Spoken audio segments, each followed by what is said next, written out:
All right. Hello, and welcome to Stasis Pod, the Transformers Robots in Disguise podcast. I'm Rob. I'm Jen. Shire sore yo, kaze no yo ni, tsukimi hana yo, padoru padoru, I'm David. No. Gonna have to unpack that one for me. I think I just butchered it. It's actually, I don't really know the origin, but it's sung to the tune of Jingle Bells. Badly, it's a meme about Christmas. And this little I thought it had to do with the vaguely samurai theme of this episode. No, we're into December now, and this I guess it is thematic since Drift is a weeaboo. But, I mean, I think he's supposed to be robot Japanese. I was put in mind very specifically towards David. Weird. Of Nice Dad Khadgar and Mean Dad Illidan from the World of Warcraft Legion expansion. Yeah, Illidan really isn't a dad. He just has followers. I guess. Khadgar is a dad. He's Dadgar. He makes a lot of dad jokes Dadgar, in the quest text. He's the nice dad. Well, he used to. Illidan's the dad who will drive through the McDonald's drive-thru and just order himself a black coffee. Anyway, in this episode, we must confront the crisis that one of our mini-cons is missing. Because someone was being a mean dad. I'm telling you, what actually happened was that they wanted to go to McDonald's and Drift went through the drive-thru and just got himself a black coffee. Listen, we have food at home. Yes. It was exactly like that. He looked genuinely confused. Because he's always very earnest in his emotional lack of emotional intelligence. Yes. And this episode's title, kind of a weird reference to, or at least an obscure reference, to a British movie from 1942. One of our aircraft is missing. Yes. It felt like a reference, but it was like a reference to something I've never heard of. And yeah, it apparently is. Although, admittedly, my mind went back to the 1975 live-action Disney comedy, One of Our Dinosaurs is Missing. I don't remember that either. I take it from somebody who rented it as a kid on VHS. Not as many dinosaurs as you'd think. Well, that's because they're missing. It's about a microfilm that is hidden inside a dinosaur skeleton. Okay. Is this like the time that my dad was watching, I think it was Island on Top of the World, and it just absolutely seemed like it should have dinosaurs, and it actually just had like Vikings or something that was boring to me when I was 8 years old? I mean, it is boring, but it's it's kind of like a That Darn Cat kind of. Some kids get involved with, paleontology. Spies. No, not even. It's a secret microfilm that's just hidden in this by Chinese spies, and you'd better believe that all those Chinese spies are played by white people. Oh, that era of Disney movie. Ooh. Oh yeah. Ooh. Ouch. Starring Bernard Bresslaw as Fan Choi. Ooh. No. Peter Ustinov as Nup Wan, and Transformers veteran Clive Revill as Quan. This sounds... So is it like a toy dinosaur then? Because that's... No, it's like a skeleton in a museum. Oh, yeah. This absolutely... I would absolutely expect this... If you have a movie with the word dinosaur in the title that is of that vintage, it absolutely needs to be like Journey to the Center of the Earth, kind of like dinosaurs. I demand crummy stop motion at the very least. Yes. I demand Doug McClure. Yes.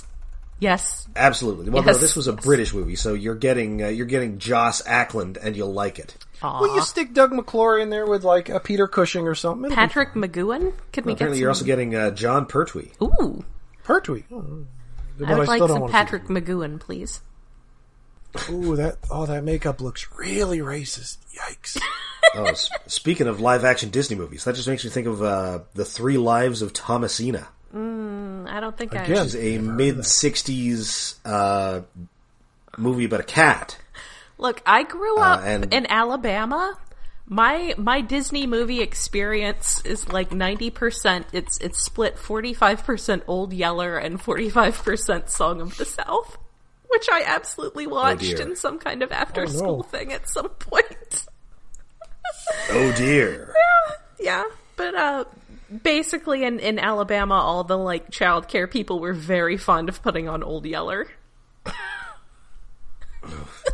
Ooh, that's depressing.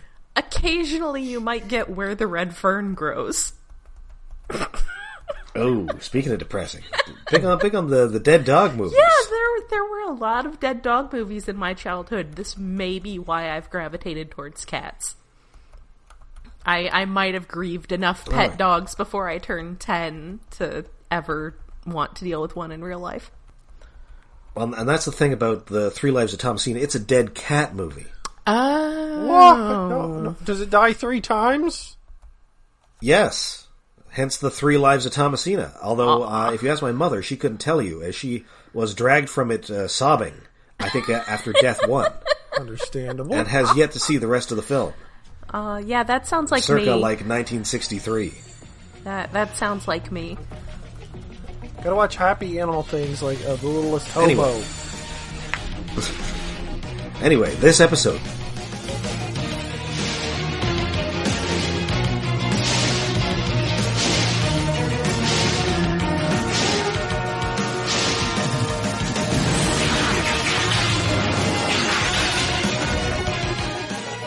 Written by Zach Atkinson. This is his first Transformers writing credit, but he will go on to write a bunch of Rescue Bots episodes and a bunch of Cyberverse. Oh, okay. Yeah, I thought that name sounded familiar. I guess from the opening credits of Cyberverse. Other credits include Stretch Armstrong and the Flex Fighters. Oh, no. And apparently there's a new Woody Woodpecker show? Oh. Really? Oh, is it on Netflix? I feel like... Why? I assume so. I think that's where all cartoons you've never heard of go. Yeah.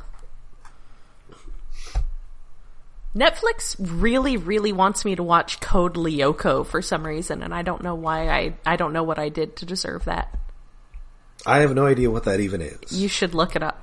I barely watched it the first time around. Oh, wasn't that No French one watched it. Something? It was something like that. Oh, is it like one of those fake French anime a la Totally Spies? No, it's Kinda, more like a... No, it's half CG, half the character designer was really obsessed with the Android saga of Dragon Ball Z. Okay. All the characters have giant foreheads. Oh, I was going to say, is there like a green guy with like a cone head? No, the androids, before it gets to the Cell saga. Oh, okay. Yeah, it's... I thought he was an android. Well, he is. Apparently... He's the unnumbered one. Okay. Apparently, Netflix got a hold of it, and they seem to think it's something I should watch. Anyway, we open, and I hope that you're all ready for some football. I am never ready for football. No, football games are canceled now or something. I don't know. Just the college ones. The pro ones, they're still limping through. Weren't some of them canceled? Like, didn't like the Ravens end up having like 2 football games in 2 days or something? It was something like that because they had to push the game back to Tuesday because they had so many guys test positive. Yeah, I've I'm seen the region. I'm in the region. I'm in the DC metro area, which counts as Ravens, part of Ravens territory, as well as Washington football team, which I entirely expect to either just change their name back and hope no one notices, or just try to name themselves something even more racist. But I think I heard on the news... basically fits with the guy who owns them. Yeah, I think I heard on the news that the Ravens have like 20 people out for COVID right now. Yeah. It's bad. It's a lot of people. Oh, were they the team that had 3 the quarterbacks out or something? Or like all of them? No, that was the Denver Broncos. Maybe they should just stop trying for a bit. They've all got so much money. You know who doesn't have money is these children playing football. Yes. That's right. It is hot football action, and Russell, he muffs the pass from Butch, and Butch is trash-talking him severely. Yes. And then finally, the Hank has to tell Russell that, hey, you don't have to take that. That pass was terrible. She's got a good point. Yes. I mean, that pass was, we would call that uncatchable. Yes. High and wide. Oh, yes. But as Butch has decided to go on the offensive here, that automatically puts Russell on the defensive. So, yes, very good psychology going on with these children. Yes. Yeah. So Hank tells him to stand up for himself, and then, just insists that he pay it forward with another act of pushing someone else to be assertive in their own lives. I guess I'm kind of glad that we don't spend the entire rest of the episode harping on the concept of paying it forward, because that is something that, one of those little, phrases that, I don't know, probably there's, a movie with, Gwyneth Paltrow about it. There is a movie with Kevin Spacey, Haley Joel Osment, and I want to say Helen Hunt. Ah, okay. Yeah, Helen Hunt also works in this. I'm pretty sure Haley Joel Osment gets, stabbed to death in that movie. What? How do you pay that forward? What? Do you have to stab a second child? Yes. Oh, wow, I got all three. And then Kevin Spacey has, a bunch of scars on him. Uh-huh. He was in, a fire or something? Maybe they couldn't, harp on the concept through the entire episode because it's trademarked. Oh, wow. And playing Haley Joel Osment's abusive and alcoholic father, John Bon Jovi. Oh, whoa. Wow. Huh. Somehow John Bon Jovi plus Helen Hunt equals Haley Joel Osment. I'm not sure how that works. I'm going to say this movie came out in 2005. How close am I? You are off by 5 years. That is a 2000. Oh, okay. I mean, it would help if you... I mean, I remember enough to know that Haley Joel Osment is, not far off from Sixth Sense. Okay. I probably just remember it being in 2005, working in a used bookstore and just seeing that, cheap bargain bin DVD come through a lot. Oh, definitely. So yeah, Russell, he's back at the scrapyard and he's trying to figure out who he's going to pay it forward to. Obviously his first choice is Grimlock, but nobody pushes Grimlock. Tiny cats push you around Grimlock. I guess that's not the same. Well, yes, but it's not like he need... Yeah, you stand up to those tiny cats, Grimlock, and I guess eat them? No, don't eat the tiny cats. No, don't. Just... I mean, if this were a somewhat more Rick and Morty-esque show, that is probably what would happen. It would just be, there'd just be this B-plot of Grimlock, asserting himself. I mean, there could have anyway been a B-plot of Grimlock, going up to tiny cats and just standing there and looking tough in front of them. As a way of standing around. And the cat's just I don't know, coming over and licking his foot and him caving and freaking out. The idea of a Rick and Morty-like Transformers show is horrific in concept. An episode, maybe.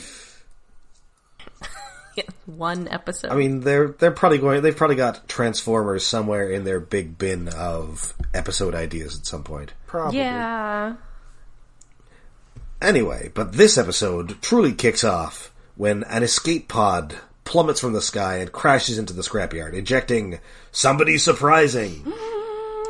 Who's there? Yeah, it wasn't quite... Who's that Minicon? It wasn't quite as impactful as, the one at the beginning of Springload's first episode, where Strongarm is driving and stops and turns around and is you!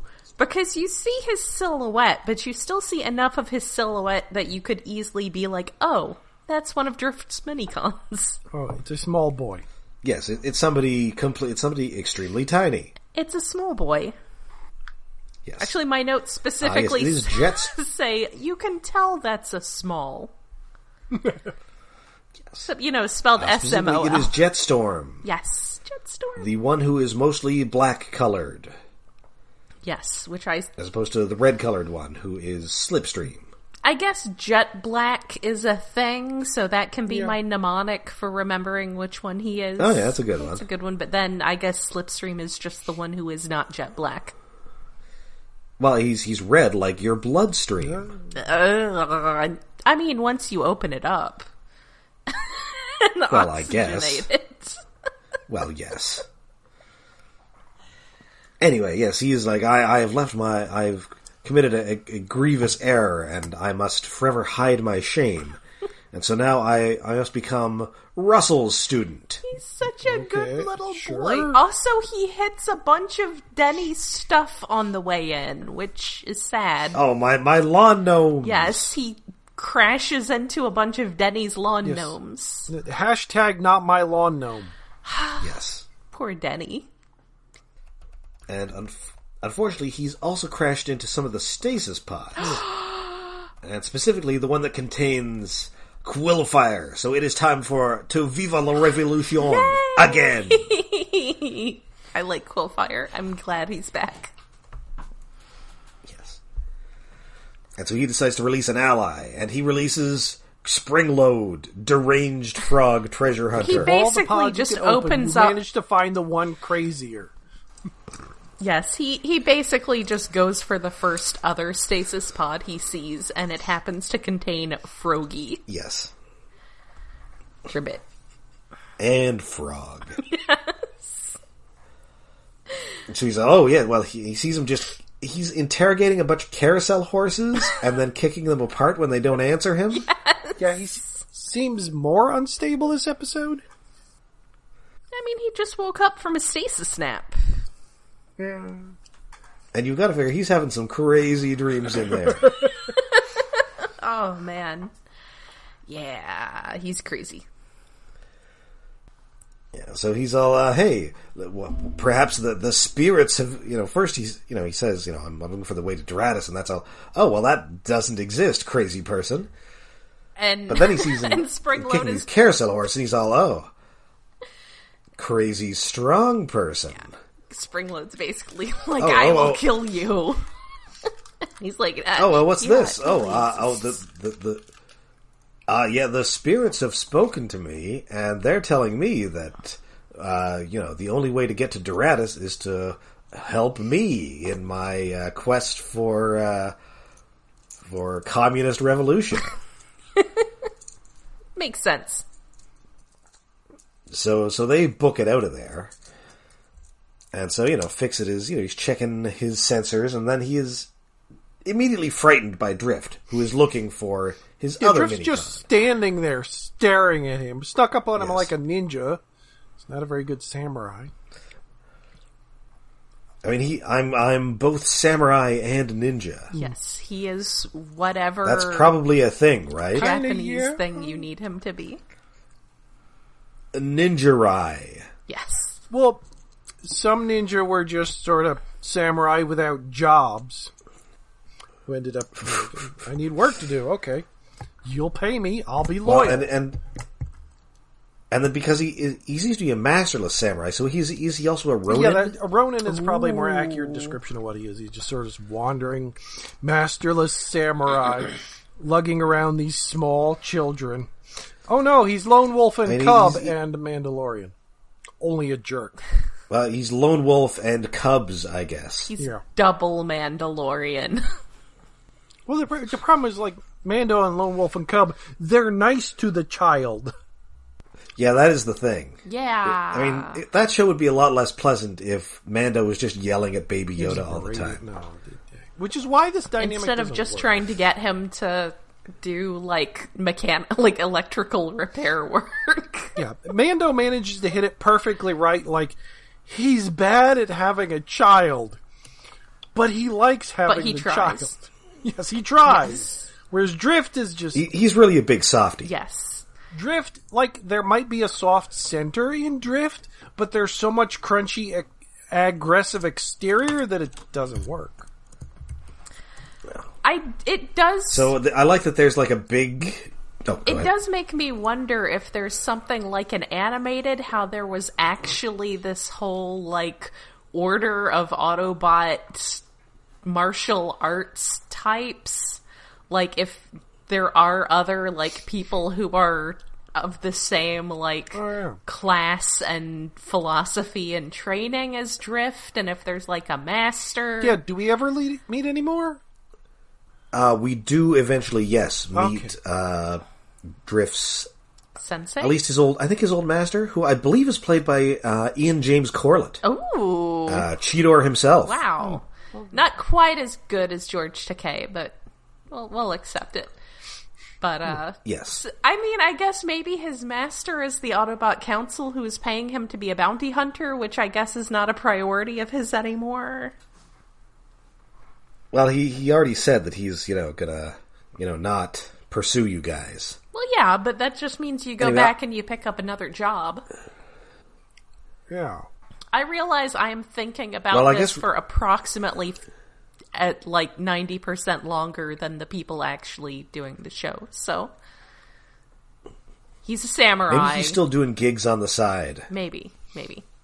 I'm overthinking it. He just seems to have a lot of free time and just messing around with small Yeah, it is kind of overthinking it, but like all the other characters kind of work. Drift is just the weird one that like is odd.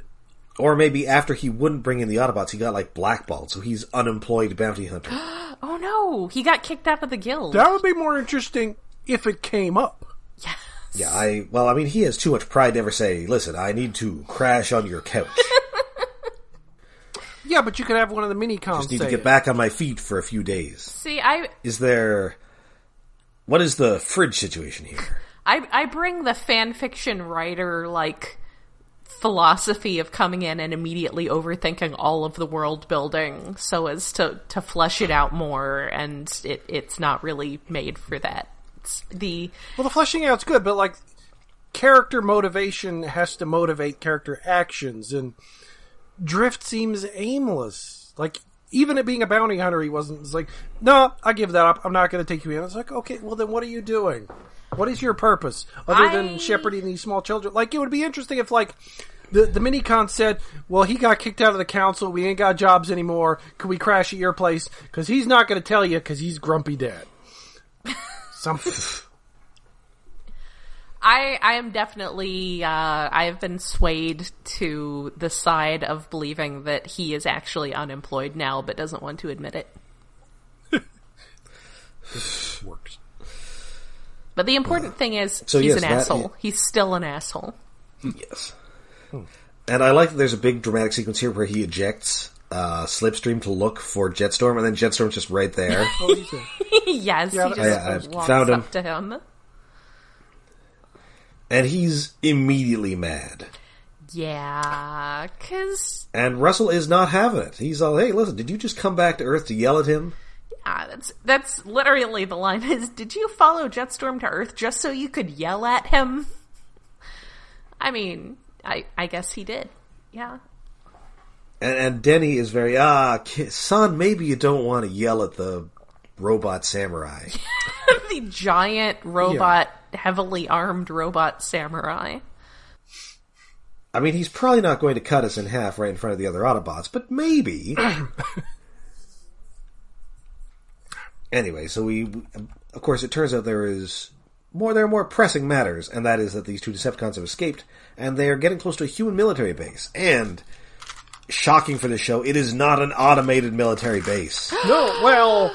What? Not entirely, but... We see guys there. We see guys leave, and then that is the last humans we see in the episode other than Denny and Russell. Also... Oh, no, we see some military... We see those military guys. There are disguises. I forgot about that scene because I didn't like that scene. What is with this extremely Megatron-y tank they've got here? Like, what is this military doing? But before we get to the tank, though... We've got a Bumblebee catchphrase. Oh, no. It is time to bring the zoom and lower the boom. No. Which, it's not good. It's a good start of a phrase. Lower the boom, kind of like he specifically says never rhyme. He's right because it doesn't work in this case. This is saying number 11. Workshop it a little more, and you might have something there, B. Like, but yes, maybe, big maybe tank. you were wheelie Bumblebee. But yeah, this tank is insane. My first thought is, it's Megatron's new alt mode. It definitely looks like something that would just be there for a very large, powerful Decepticon to scan in. It's black. It's got 50 laser guns on it. Yeah, it kind of reminds me a bit of like Armada Megatron, but taller, which is weird. I'm pretty sure this is the guy who almost kills Hound in the first issue of Generation 2. Yeah, it's got that kind of thing going. It's a very Transformers, it's a very Cybertronian tank. So it's kind of weird that this is and luckily American it is the military. world's roomiest tank. Yes, as we will find out, it's super spacious. Yeah, I don't know why the cockpit. What the hell do you call a cockpit of a tank? I think the cockpit.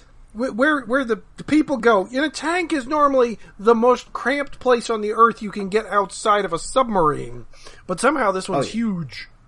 Oh yeah, you're banging your elbows at everything. Yeah, and somehow these two guys who are literally the size of cars can fit into it. Yes, I mean kind of I'm small going to assume, cars. based on some evidence from later in the episode, I'm going to assume that these guys are actually part of Mask. Mask? Ooh. Oh, but it doesn't transform. I was thinking they were part of RAAT. Maybe it does. Maybe the Decepticons just didn't find the transform lever. Yeah. They pull the button, this thing actually turns into like a speedboat or something. Yes, a helicopter, somehow. Yeah, a helicopter somehow, by which I mean like two little skids come out the bottom and a rotor comes from the top and that can somehow fly. Yes. Yeah. I mean, just like a car's gull-wing doors, they go up, they become wings. It's just science. Yeah, that's... vehicle science. That's how it works. Anyway, so the Autobots head out and and Drift and his two minicons decide that, will come along as well, instead of just hanging out at this base and getting all, who's afraid of Virginia Woolf on each other. Okay, I'm lost at that reference. Just, that they'd spend, this time on the scrapyard, sniping at each other. Oh, okay. In increasingly uncomfortable fashion. Yes. Oh. Which is fine, I would totally watch that. So, yeah. Yes. And Russell is a little upset by how quickly Jetstorm goes back to teaming up with Drift. Although, I mean, listen, Russell, you're a nice kid and all, but you can't fit a minicon into your forearms. No, and Jetstorm does say that he's trained to deploy from Drift, so he's gonna go back to Mean Dad. And yeah, Russell and Denny is like, things are complicated sometimes, son, so, just chill. So yeah, cut to this military base. A bunch of human troops leave this tank unattended, and I guess with the keys in it. Yes. Well, actually, would you have keys in a tank? I don't know. It might just turn... That I'm not sure. All I can think of is that Goldeneye, where Bond steals a tank and destroys half of Moscow. Yeah, shit, and I think I've actually been inside a tank, but it was a really old one, so I don't know about the key situation. Probably something. Well, on a modern one, yeah, it'd probably be like a key card or something. Yeah. Anyway, so he's all, this vehicle, the spirits have told me it will pave the path to Doradus. And that's good enough for Springload. Yeah, he's extremely gullible. Well, especially since Quillfire just turns around and talks behind his back as he's hopping away about how he's conning him about being a spirit talker. But hey, at least I got a big tank in case shit happens. Oh yeah, I mean, he's monologuing like Iago. Yes. Yeah. The Shakespearean character, not the parrot. Not Gilbert Gottfried playing a parrot. Yes. Somehow Gilbert Gottfried has never played a Transformer. It seems like a natural. That does seem like something that would have happened in one of the movies. Or animated, he would have been a guest star, like maybe? Steve Buscemi. Or just an episode of Robots in Disguise. Like, he has Decepticon of the Week written all over him. Yeah. Yeah. He has Mini-Con of the Week written all over him. Small anyway, and angry. So they, the Autobots catch up.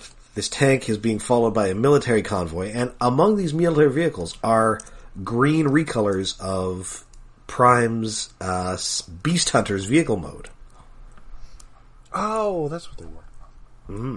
And remember, that was from Mask, so it's possible these guys are indeed from Mobile Armored Strike Command. With a K. Command is spelled with a K.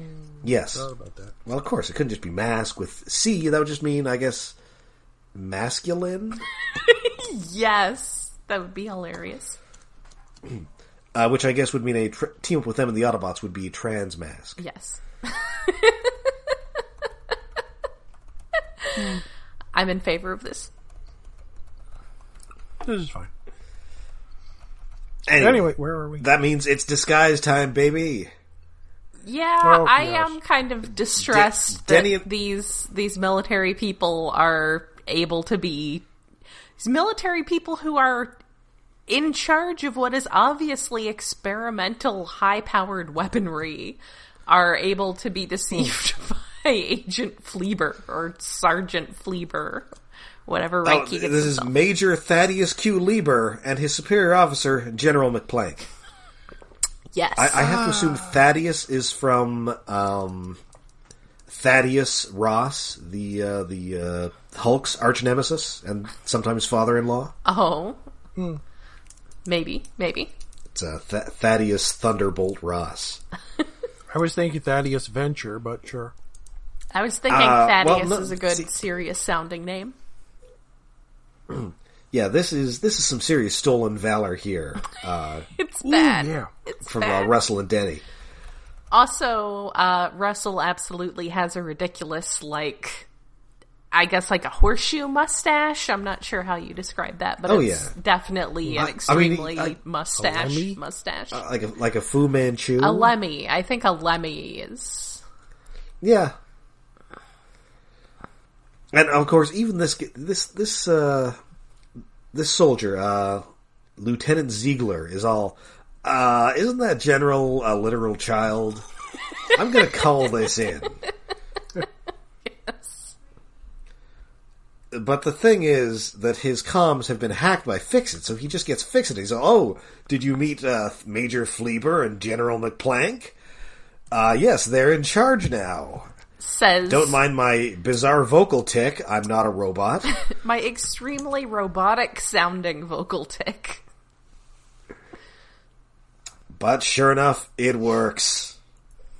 Just barely. And I do love that Denny's disguise suitcase is like this floral patterned circa 1975 piece of luggage. Yes.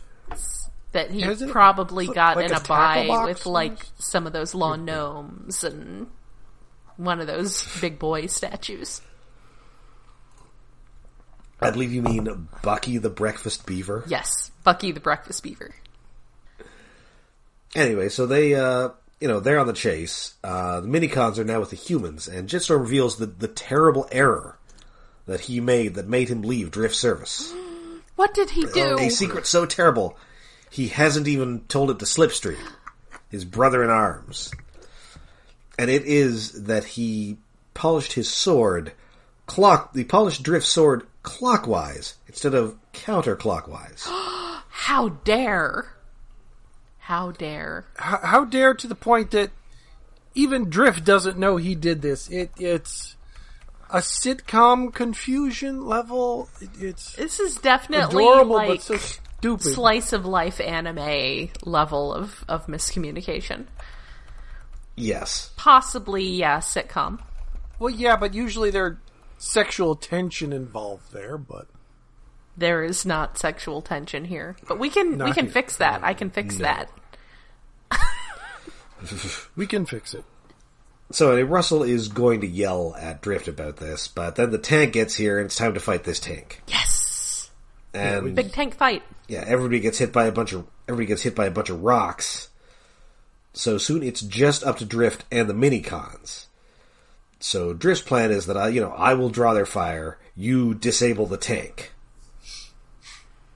Yep, they are going to get into the tank, because I guess there's a lot of room in there, but I guess not enough room for, like, all of them to be in the tank fighting as giant robots. And instead, Drift gets shot, and the Minicons have to drag him out of the road before... Well, it looks like... Well, the dialogue is all, oh no, he's going to be run over by the tank, but it looks like he's just going to pass under this tank if he doesn't sit up. Right in the middle of the H tank, the treads would miss him. It's such a common thing that usually happens that I'm surprised they didn't just lay down and it roll over them. That's normally what happens. You don't... Yes. It's like a rabbit trying to run away from a car. It's like, no, you just freeze and lay down. What? And so then he's displeased because they saved him instead of following his orders. How dare.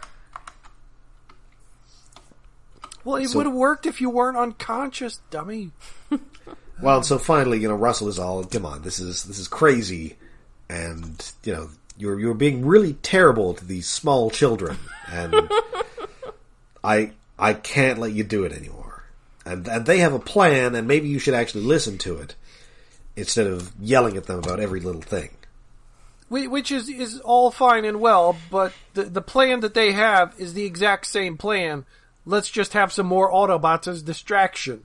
Yes, and indeed the Autobots do manage to take out most of the tank's weapons. So, Sideswipe is hacking off its guns, and they're hollow inside, and I have questions.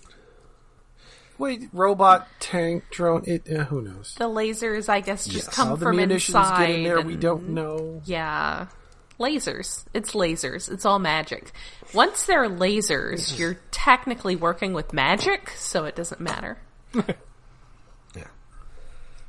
And so the Minicons do get into the tank. I like that Quillfire's yelling about miniature oppressors. Yes, that was a great line. This episode needs more Quillfire. It's some good Quillfire, needs more Quillfire. Yes. And, basically they sort of get them fighting each other, and, Springload becomes convinced that, the spirits would never harm me. Well, yeah, the one who's destined to find Doratus. Quillfire says something about, basically says you have to do what I say or the spirits will punish you. And Springload calls him on his bullshit. He's like, the spirits would never harm me. You must be a false prophet. And turns on him at that point. Quillfire overplays his hand and it gets ahead of him. Yes. And this is also where I believe, is it Drift who slices the tank's main barrel and then bends it? I think that might be Sideswipe. Was it the Bumblebee? Oh, the Sideswipe, yes. Because he's got his sword. I can't remember at this point. I could have sworn it was Bumblebee. I'm not good at fight scenes. It's somebody who is red, yellow, or orange. Yes. Anyway, Quillfire just fires his quills everywhere inside this tank, which it turns out is a bad idea. Yes. And then Springload tries to lash out with his tongue, but he ends up electrocuting himself. There's some great animation from him while he's being electrocuted via tongue. Yes. And so everybody's sort of hopping out of this tank to safety because it's about to blow up. Well, slowly hopping out of it, the Minicons are forcing Quillfire to throw Springload out. They're telling Quillfire to jump because Grimlock will catch him, and then Grimlock pointedly does not catch him. Yes. Because he doesn't care.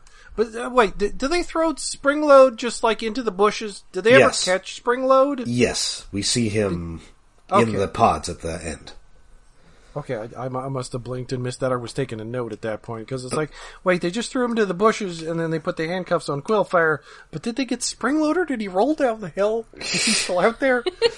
But then as they're trying to hop out, the hatch kind of falls, and Jetstorm gets trapped, and so, at great risk to his personal self, Drift has to go there and save him before this whole thing But he doesn't actually get there! He starts to go, where I think he just stands there and yells, but then the little Minicon gets out on his own right before it explodes. Yes. Which felt like it was setting up a dramatic, Drift has to get up there and cut him free. And say something nice to him, and then get away from the explosion, but no, that didn't happen. Well, it just had me thinking of that monorail episode, The Simpsons, with Leonard Nimoy. Well, it looks like my work here is done. You didn't do anything. Didn't I? Yeah. Wait, unless he cuts the cannon off, does Drift actually do anything in this episode? Accomplishes anything? He also had a bunch of minicons. He brought a minicon. And as Russell admonishes him at the end, he actually finally apologizes to his minicons. And then compliments them. Like pulling teeth. Has to be berated into it. Oh, yes. And then even kind of,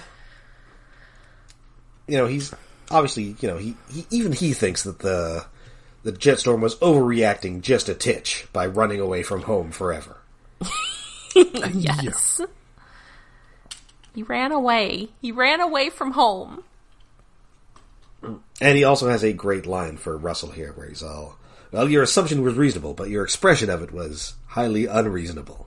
I think he calls it highly, not disrespectful, insubordinate. Yes. He calls him insubordinate. Yes. Mm-hmm. Which, he does have a point, but Russell gives a big eye roll and womp womp womp. Yes.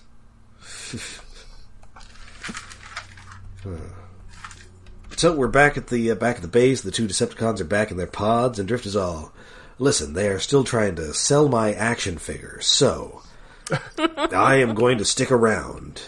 And perhaps I can learn some teamwork from Bumblebee, who, while not particularly good at anything, is well-liked and pleasant. Yes. He is at least sociable. And I don't have anything else to do. Listen, I can't tell my wife I'm unemployed. Yes. And that is it for one of our minicons is missing, as one of our minicons is no longer missing. Yay! And we are going to continue to have recurring minicons. That's right. And this one was okay. I kind of like the villain team up more than anything. Yes. Yeah, the villain team up was great. The Drift stuff is just reminding us Drift is a jerk. Yes, there are two wackiest villains so far. Yeah, it kind of would have been more interesting if the episode was mostly about them just trying to run away from the Autobots, and the Autobots kept showing up to interfere with and eventually catch them. Instead, it was mostly focused on Drift being a jerk and small child's issues with that. Yes. So yeah, a solidly decent episode. I like the little minicons. They're good and precious. Yes. They're good babies. They're good childs. They're good smalls. So I am glad to see more of them, and I hope we continue to see more of them, and we will, because Drift is sticking around. So he can learn how to be a leader from the guy who's like a high school teacher. Yes. Alright, so I believe that now brings us to David's Tokusatsu Corner. Yes, this week on Chukyu Sentai Go-Go 5, The Terrible Symmetry. Oh. Salamandines is still in hell, and it's Christmas. Last episode was Christmas Eve. So these two episodes happen the day apart. They're just Christmas Eve and Christmas Day. It seems like a lot of stuff packed into 2 days for 2 episodes. But anyway, Salamandines is still in hell, where Hades hell, and the only way to get out, he finds, is he has to eat the hell beasts in the dimension he's trapped in to get out. So it's very weird. You have to eat the monsters to become the monsters, and then he gets strong enough to get out of there. This is a very weird Shadowlands quest, and I'll probably skip it next playthrough. Yeah, sounds about right. But anyway, while he's going to beat up the monsters that are already dead monsters and kill them again and devour them, which is just him sucking gas into the monster puppet's mouth, instead of actually chewing on them and having blood on his face, which would have been more fitting, but maybe a little graphic for a children's show. I would have liked it. It's fine. Anyway, the Pink Ranger is out Christmas shopping on Christmas Day. Oh, never wait that long. Who does that? No. I mean, it's in Japan, so it may not be as hectic, but it's still a Christmas Day. Yeah, that's that? way too late. The shops are closed. I guess over there the shops may be open, but still, that's rude. Unless, I'm not exactly sure what she was out shopping for, but at one point she's staring in a window at a stuffed bear, so I don't know. Maybe she was just getting food or something. Mm-hmm. But she bumps into a small child who's waiting for her mom at a Christmas tree, who wants a bear. It turns out the mother has been missing for 2 years and disappeared on Christmas Day. Mm-hmm. That gets resolved at the end of the episode, but we don't know why she was missing for 2 years. The child has been at an orphanage with Catholic nuns for 2 years. Whatever. Sure. Like, it's a child-focused episode that doesn't have much focus on the child. It's... What? Why? What happened to the mother? Christmas How episode. Is she back? Was she in a coma or something? What is going on? It's a Christmas episode. Jingle bell sounds. You get Santa's in the background. Which jing. It is kind of disappointing for a tokusatsu Christmas episode that there isn't focus on Santa or something, or a Santa-themed monster. Oh, I love Santa-themed as happens in monsters. many other shows. Oh yeah, there's some great ones out there. Or is it Gavin? It's one of the Metal Heroes that has a Christmas episode that's wacky. Mm-hmm. Oh wait, Spielman? Maybe? Scheider? Maybe it's one of the ones that begins with this. Anyway, back to the episode. Salamandines ate enough demons in hell that he becomes more dragon-looking, breaks out of hell, starts wreaking havoc. Oh, and he wants to get stronger, so the family butler helps him construct a hell tree that, sends out tendril roots, wraps around people, and turns them into Christmas ornaments on this demon Christmas tree. So it is at least a demon Christmas tree, if not a demon Santa. Okay. It is a demon Christmas tree, kind of, but it's just a normal-looking, 10-foot-tall Christmas tree with giant ornaments on them that have the souls of people trapped in them. So that's kind of cool, but it could have been getting taller as the episode went on or something. Mm-hmm. It was just a regular Christmas tree. Chaos, the monster, the two-faced looking monster that was in the last episode is back, and he gets killed off in the process of this episode, but he's sort of like Salamandines' +1 for this episode. He's just along for the ride. Mm-hmm. There's a song that plays in the fight at the end, and I didn't look up which one it was. Oh, was it? Damn it, it's gonna kill me. I don't think it was Night on Bald Mountain, but it was one of those classical music pieces that used every once in a while in a big epic fight. Was it Ride of the Valkyries? No, I don't think it was that. Okay. Oh, now it's killing me, and it's not on the wiki. Inception music? Where it just goes, blah. No, it's old classical music. Oh. Okay. It's a Night on Bald Mountain. Maybe. Oh, that's gonna devour me. I should have looked that up. Anyway, the classical music fight scene. It's all epic. They defeat Salamandines thanks to the power of a mother who did come back after 2 years and loves her daughter, and that depowered the tree or something. Whatever. Good wins because family. Yeah. Sure. That sounds reasonable to me. I mean, it's a good symbolism that the monsters, they're family, but they're not good family, whereas the Rangers are, but where was this mother for 2 years? Somewhere. But that's not important. It's not important, but it's such an odd thing in the episode. It's like, she was gone for 2 years. On Christmas, where? What? There's not even a tossed off line, it doesn't matter where I was. No, there's no resolution at all. Anyway, Salamandines dies, and he's gone, and then his family's like, oh shit, the Dark Emperor crystal he had is gone. Oh, we don't have a Dark Emperor anymore. And Mom's like, fuck it, we don't need that. It's like, okay, fine. She doesn't care about her son dead. Her brother, or his brother and sister sort of care. It's like, oh, he's dead. That sucks. Are we next? And the butler is so distraught, he just wanders off down a street at the end of the episode. The monster fly butler, it's like, oh no, Master Salamandines, the little baby I cared for, is dead. And it's like, I guess nobody else cares about him. No. Nope. He's just the butler. So it's a Christmas episode, which is good. But it's not as Christmassy other than the demon tree. Like, there's no fighting Santa Claus or fighting for Santa Claus or fighting alongside Santa Claus. That's disappointing. There are episodes of other series that do that. Needs to be more Santa Claus. Needs to be evil Santa. Oh, there's some great evil Santas in Tokusatsu. Or you get actual Santas in Power Rangers more often. All right. So that does it for this episode. We will be back next week with more Robots in Disguise. Until then, you can find us all over the internet. We are on Twitter, we're on Facebook, and we have a Patreon. Yes, we are hosted on iaconunderground.net, where we have a Patreon set up to help with hosting and other expenses.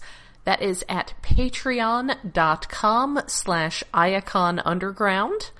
And finally, we get to talk about New Mutants. Oh my god, how long has it been? How long have they been trying to put that movie out for? So long. So long. Forever. It's like my entire life. Since the dawn of time. So yeah, for as little as $1 a month, you can have access to this month's episode, in which we finally talk about New Mutants, and all of our back catalog of lots of exciting specials, random episodes of 80s cartoons, big budget movies, occasional random lesser known movies, lots of fun stuff. So yeah, as little as $1 a month, you can listen in on that. New Mutants! Alright, so, until next time when we find ourselves in some deep trouble, I'm Rob. I'm Jen. Paddle-roo, paddle-roo, I am David.